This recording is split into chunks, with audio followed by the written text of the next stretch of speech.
Ross is 35. He has been in and out of prison 3 times for assault, theft, destruction of property.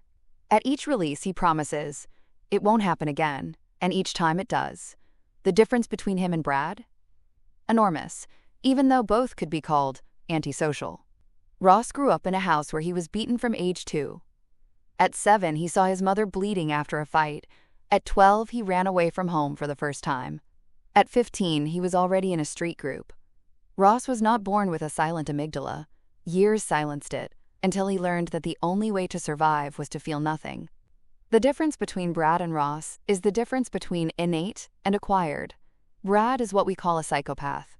The emotional deficit is part of his biological structure. Ross is what we would call a sociopath, or, more precisely in current clinical language, a person with ASPD of traumatic origin. His antisocial behavior is an adaptation to a nightmare childhood, and this makes an enormous difference in prognosis.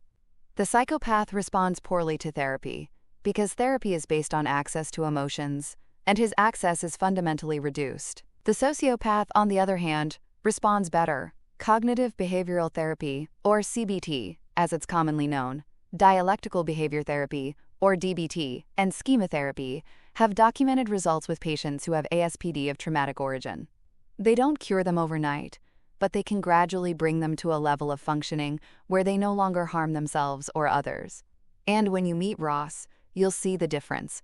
Ross is impulsive. He jumps to fight over a glance. Brad would calculate 3 moves ahead.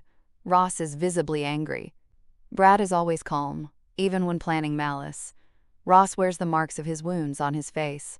Brad has no visible wounds, because he wasn't wounded. He came into the world with a fundamentally different emotional system.